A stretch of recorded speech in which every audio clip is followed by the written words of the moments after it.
Hi everyone. In this screencast, we're going to take a look at a fundraising report called the PowerBase Key Numbers Report, which is a really useful report for comparing fundraising efforts, number of donations, the growth of your donor base over a period of time and comparing it to the previous year's that similar period of time. So let's just take a look at how we can create this report.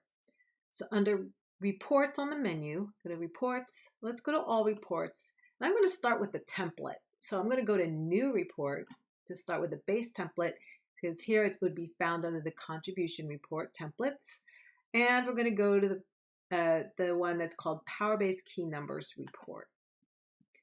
So here, just looking at the filters, I'm going to do a couple of pieces here. We're going to look at I want to look at the total number of donors. And I'm going to take a look at, well, what did last year's fundraising look like compared to the year before? Because maybe I need to analyze what happened, and then I can decide the strategies I'm going to use for this year.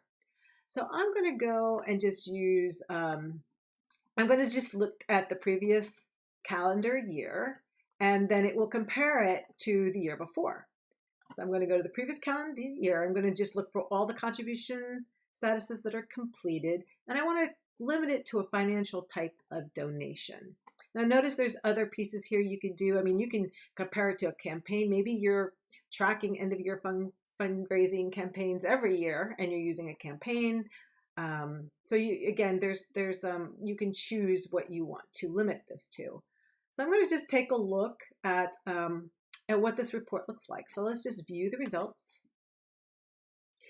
And now you can you can read here what it's comparing. It's got the main dates that I'm comparing is basically January 1st, 2020 through December 1st, 2020. And what we're going to do, let's take a look at this report. You can see the main date range. This is the 2020 number.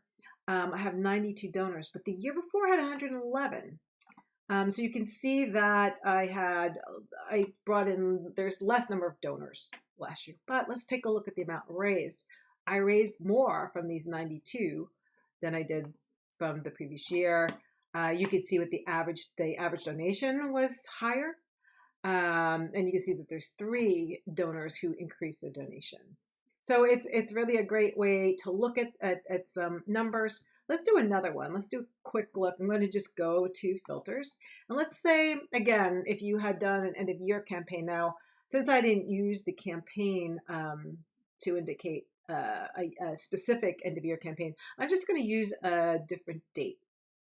So I'm going to choose my date range, and I'm going to say I want to take a look at what happened between 11/1/2020 to 12/31/2020. And that will now compare the last these 2 months to the previous year's November and December. And so I'm going to keep everything the way it is. And let's take a look at what that like. And again, it helps me assess what do I need to do. So again, you can see that less folks, yes, we got less raised with less folks. You can see the average donation is slightly higher, but we didn't really get anybody who increased their donation. So we have some work to do this year. So what I'm going to do is I'm actually going to create another report. I'm going to filters, and I'm going to want to track how this year's fundraising all year long is going to happen. And then I can add it to my dashboard, and I can watch as all my fundraising efforts are happening. Now you can do this also with particular campaigns or specific date range. So this time I'm going to put down this year. So again, I could just put the actual date range, or I could just say this calendar year. And I'm going to keep everything the way it was. And right now it's going to just compare where I am up to date. So notice it's going to just grab everything, but at least I can sort of see where we are. Right now, last year, it's going to compare all of last year, right? Because I'm using all of last year and using this year. So far I've got 17 donors. Now last year I had a total of 92. So I know where I am. I can keep track of this.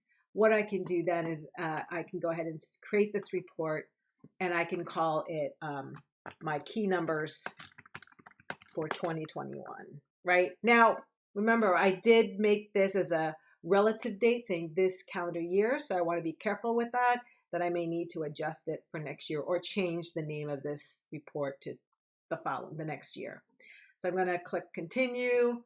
So I've created this report, and maybe I also want to add it to my dashboard. So again, you can put a link on the report menu if you want it hanging off the top of the menu here. So maybe I want to put it under my reports menu, so it's hanging off the report menu up there. I'll let anybody look at it. And here it is. I'm going to make it available to the dashboard. And remember, anything you change, you need to save it again so it applies to that report, right? So now it's there. I can go up to my dashboard by clicking on the name of your database. It gets you to the dashboard. I then can grab that dashlet. There's my key numbers, and maybe I'll just stick it on the top here. And there it is. So I could watch it. And if I just refresh my screen, make it easier to look at, I could watch this and see daily on my dashboard at this number this year grow compared to last year. So that's the key numbers report.